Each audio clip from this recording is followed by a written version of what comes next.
That being the case, I will begin this meeting of the West Branch Planning and Zoning Commission, and we'll start out with a roll call. Chairperson Fuller. Here. Commission member Bowers. Here. Vanskoy. Matt, you're on mute. You're still on mute. Okay, he's here, but he's on mute. Here. Bauer? There we go. Oh, there we go. Brad, you're Bauer. also on mute. Brad, you're on mute. Here. And Hoffman. Here. Okay, that's everybody. Peck is absent. Very, very good. And in person, this is John Fuller, and Terry is here with me, and nobody else in the room. So we're certainly 6 feet apart. I have a proposed agenda in front of me. I assume that all of you have that as well. And I'd solicit I think a voice vote in terms of approving or not approving that agenda. Let me ask all those in favor. Aye. Aye. Aye. Those opposed? Aye. Okay, well, we have an agenda then. And the first item on the agenda is to look at and approve or change the minutes from our last meeting, which was April 14th. And I trust you have those all in front of you. And are there any comments on those minutes? Any additions, any deletions, any inaccuracies to those minutes?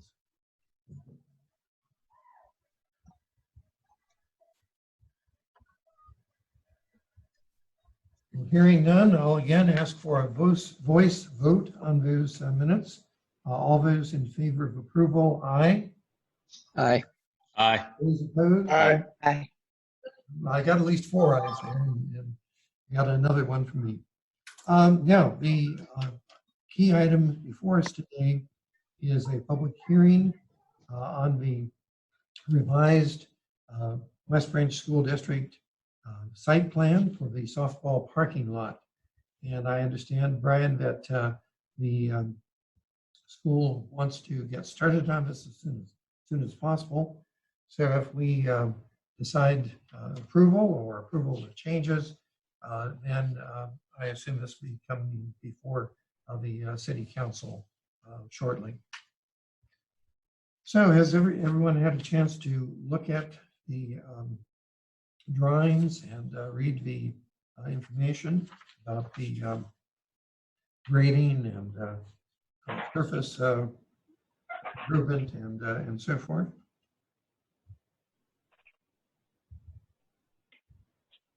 So what I'd like to do then is to see if there are any questions or comments that folks would have. And actually, we might want to start with Brian's review of Dave Schlesinger's comments on the earlier site plan. And so Brian, would you like to fill us in on how you responded to Dave's recommendations? Yeah, sure, you bet. Yeah, and I guess I'll just to give you a little quick summary here. As you probably know and have seen, this is paving what is existing gravel parking lot and has represented the gravel parking lot there for the softball field, as well as overflow parking during big school events. We were asked to put this together in terms of making this an official paved parking lot. For a couple different reasons. One, I think for looking at it as a parking is needed during the bond project that will be taking place, as well as just getting it as a more formal parking lot for these events and for sporting events. So with that being said, it includes, I want to say it's 63 parking stalls that will be defined with the pavement markings. Of course, it does have some sidewalk, as well as some pavement walk around the existing concession stand that currently, again, is just all gravel and rock as it is now. Some improvements to the drainage area and the culvert that goes under the existing drive. The drive from the school access remains essentially in the same place as it is now. And that was one of the questions first that came up from Dave, is can we shift that south at all to help with traffic flow coming off of Main Street? The main reason for that drive staying where it is because of the topography there. As you go further south or were to get further away from Main Street, that drop off becomes more and more. It also, the stormwater drainage there that's already defined becomes tighter and tighter in terms of that elevation and topography. So really our best option was holding it where it currently is. With that being said, certainly discussed that with the school and the understanding if there was an event that they were able to sign and or cone off traffic flow, so it's getting off of Main Street onto the school access drive and getting people out of the main flow, so we're not backing up any traffic there. Really not much different than how it acts now, but knowing that there is a plan in place, and if even need be, could take people south and right on that loop, and then come back in from the south rather than, again, to queue people up on Main Street. That was one of the issues Dave and I discussed. Another one was in relation to stormwater. And after discussions with Dave, as well as Shive Hattery and OPN on the bond project, as you may be familiar with, they have a new basin going in on the northeast corner of that whole project that is sized accordingly, oversized, if you will, to compensate for the stormwater included in this project as well. So really not much change in terms of whether your comparison, I guess, between the imperviousness of packed down gravel that has been there for years versus concrete. But with that being said, really not changing much in terms of overall footprint of the parking lot and drainage pattern. Everything will drain to the north into the existing ditch along the south side of Main Street, and then flow east as it currently does today. That will be considered off-site stormwater. It is not getting detained in that detention, similar to how it is not now, but that is taken into consideration on the overall school site as part of the off-site drainage. And I'm trying to think what the other ones. Well, I will add too, we have a couple different alternates shown on this. One being the repaving of that right turn lane that currently exists. If you remember, that was added, probably 5 years ago now, when they were doing the first parking lot, ended adding in an asphalt right turn lane. There never was a turn lane there prior to. Not knowing what the future was with the bond boats and stuff back at that time. And so that served well, gets traffic flow out of there very well. But as an alternate, we threw in there to essentially redefine that with a new paved, a concrete paved right turn lane there, just to get it more permanent in nature versus the existing asphalt that is there now. And then another alternate I should mention too is some additional subsurface drainage, which would take a sub-drain, a perforated sub-drain around the concession stand area, and then kick north kind of along the east side of those parking stalls, and again outlet into the drainage ditch along the south side of Main Street.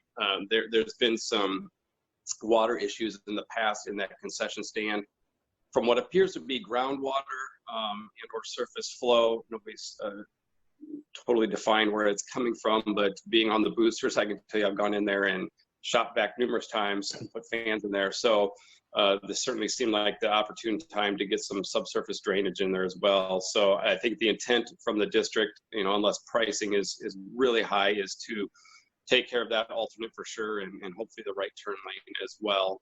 The additional paving around that concession stand and sloping that away from the building, we also, anticipate will help with that drainage too, so that there's no water leading into the concession, but everything is getting taken away from.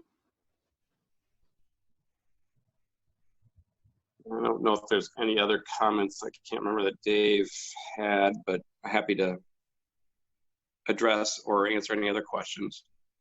Well, thank you, Brian. Those alternatives that you're mentioning to us sound to me to be quite desirable. So I hope that the budget's going to permit them.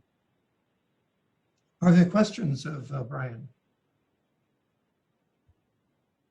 Brian, this is Matt. I have a question just regarding the site plan sheet. Sure. There's designated numbers. I'm looking at, for instance, maybe the middle parking spaces where there's 2 circled number 10s. Yeah. I'm just trying to find what these are referring to. Are there notes on a certain page that? Yep. Nope. Those are defining the number of stalls in that particular row. Okay. I just wanted to make sure there wasn't something. Yep. Nope. Good. And question. then like that's 10 in each row there, so you got 20 stalls total in that middle right there. Okay, and that the R10 and R3 that are also on that sheet, I guess closer to the entrance is where I see like the R10 noted, and then there's an R3 by the curb. Yeah, that's the radius of those curves coming in. So that's a 10-foot radius is what the R10 is representing. Same with that 3 foot. Okay. Radius 3 foot on that curve. And I'll add to that, those 2 islands there are intended to be just pavement markings rather than actually curb islands. But we are adding new lighting into this parking lot as well, which will one, be there for safety reasons. Currently, there's one light right now very near where that new south light is shown on that island. We'll be adding an additional and replacing that old one with a new that meets LED and kind of matches similar to what's already a newer ones at the school there that will be downcast LED. Keep the lighting within the lot and the sidewalk where needed. It's good to hear that it's downcast LED. That's certainly something that our comprehensive plan suggests. Will that adequately light the steps too, Brian? Do you think? I'm out there in dark. Yep, that's a good point. And we looked at that. Yeah, the understanding is that, yes, that south one will handle both the sidewalk, kind of that new sidewalk and going into the steps. There is a light further south existing in the parking lot, somewhat near those stairs. But yeah, we did look at that because I think Dave even mentioned that too, just to make sure we're looking at safety of that. So we ran the photometrics on it, and everything looks good there. But it is so needed. If there remains an issue, we talked about that with the district of looking at making sure we get some safety light in there. Okay, thank you. Yep. Hey Brian, this Ryan. I was gonna ask if this parking lot is full, is it geometrically designed to handle like a school bus movement with cars in every parking stall? Yeah, that's a good question, right? It should be based on our radius and our access width and everything. I'll be honest, I have to check with our team whether or not they actually ran that turning movement, but we do have a standard typical 24-foot drive aisle in there with some pretty small radiuses, knowing that there would be bus movement getting around there. But I could we could certainly run that and verify that, but that should be sufficient. But good point. Brian, you've mentioned some sidewalks that will be placed in the area. Is there really a walking path from this softball complex to the rest of the school? So that people could park elsewhere if necessary. Yeah, there's sidewalk that then heads south. So that southwest sidewalk connects into existing walk that has stairs that goes up to the existing parking lot, and then ends up crossing that parking lot with an actual pedestrian crossing, and then into the school there. Also on the transportation side, I didn't see any indication of bicycle racks. And one of the things that our comprehensive plan calls for is to improve bicycle access and bicycle infrastructure for the city. Do you contemplate bike parking? Yeah, that's a very good point. We certainly can, I think, address that and talk to the school on getting a bike rack placed in there. There's obviously plenty of room to do that. So, I don't see why that would be an issue by any means. I was also looking at the surface restoration section, and I'm pleased to see that there would be at least 4 inches of topsoil placed back on. But I was also wondering if, in addition to sod, there would be any trees or any bushes that you'd be placing there for landscaping purposes. Yeah, we did talk about that, address that with the district on a couple different fronts. Some on just some shrubs, bushes, vegetation along, kind of behind the back of curb, and some placement of trees. The determination on that was to keep that separate from this bid or this project, but to have that done still. I think part of it was waiting to see where that came in with the bond vote and what the other landscaping was going to shape out as. But yes, I know we talked about that with the superintendent and the district early on, that it'd be nice to get, a little more, certainly some more green and some vegetation in there. We did not, again, add any islands just because of lack of size in there, but I foresee it being around, in particular on the north side. To the east is pretty much straight, just gravel there right into the dugouts. But I think to the north and into the south, we even talked about some nice little landscaping west of the concession stand. And there's kind of that island area of grass between sidewalks that would be nice to get that vegetated as well. I think that would be good for aesthetic reasons as well as for stormwater. So yeah, agreed.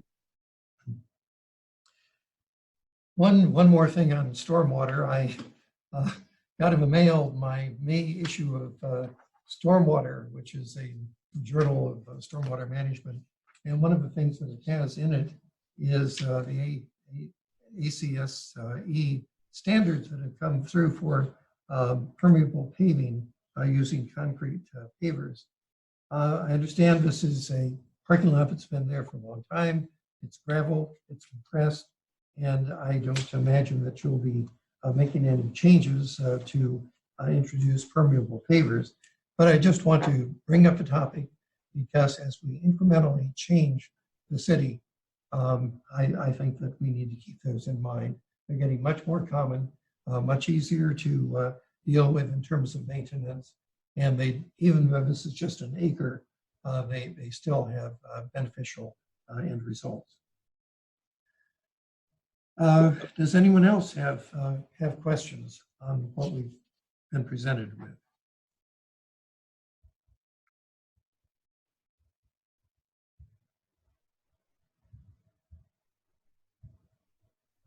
Hearing none, we can move to action, and I'll entertain a motion that will have a voice.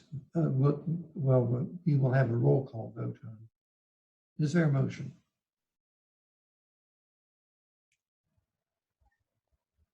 I'll move to approve. I hear a motion to accept or to approve. I second. With modifications according to our discussion. Is there a second? Second. And there's a second. Okay, Leslie, you're on the call, I believe. So if you'll call the roll. All those in favor? You're muted, Leslie. Commission Member Bowers, Yes. Bauer, Yes. Hoffman, Yes. Walsh, Yes. Vanskoy, Yes. Fuller. Yes. Okay, that takes us to item number 5, old business.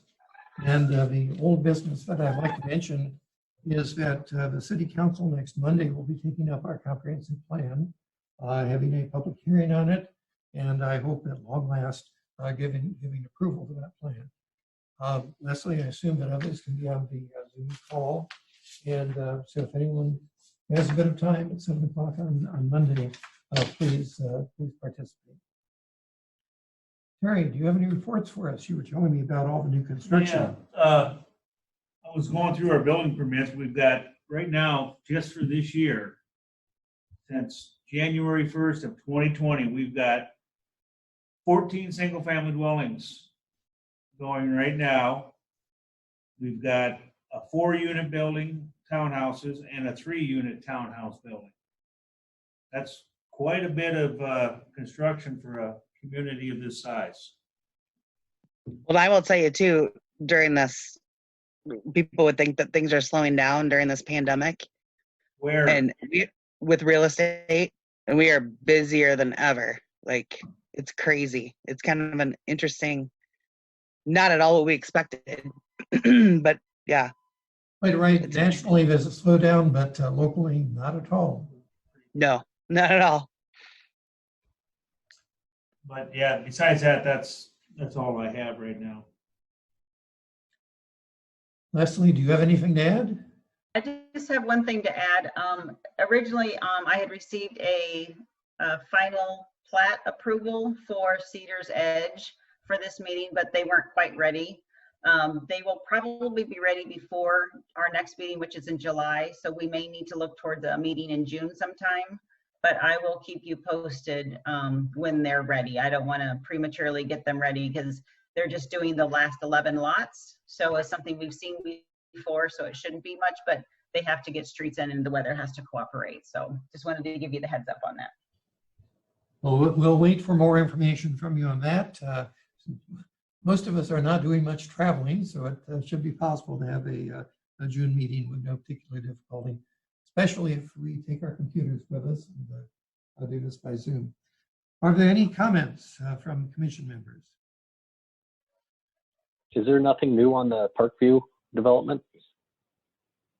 The Parkside, that would be Parkside Hills. Oh, Parkside, I'm sorry, yeah.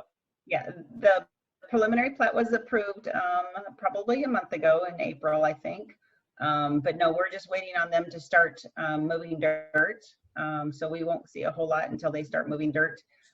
I keep watching for the car wash to be demolished, and that's going to be the first indicator, I think. Did they get stuff cleared with the IDOT on the retaining walls and all that stuff? Do we know? I don't think it was the turning lane so much as it was, oh, I'm sorry, it was the turning lane on Parkside. But I haven't heard any updates. I haven't heard whether it's stalled or anything. I don't know if Red. Oh, I thought they had a retaining wall thing that they had to meet with the DOT about as well. Maybe not. The retaining wall requirement will be our requirement if the grading requires. Oh, okay. Got it. Thank you for clarifying that. Yep. Well, they were waiting for a response from the Iowa DOT, so maybe that's been slowed. And perhaps that's something that we can talk about at our June meeting if we have a June meeting. Okay, well, our next meeting then is July 28th. We may have an interim special meeting in June, but I see no more business. And so I'd appreciate a motion to adjourn. I motion to adjourn. Emily. And second? I'll second. All those in favor, aye? Aye. Aye. Aye.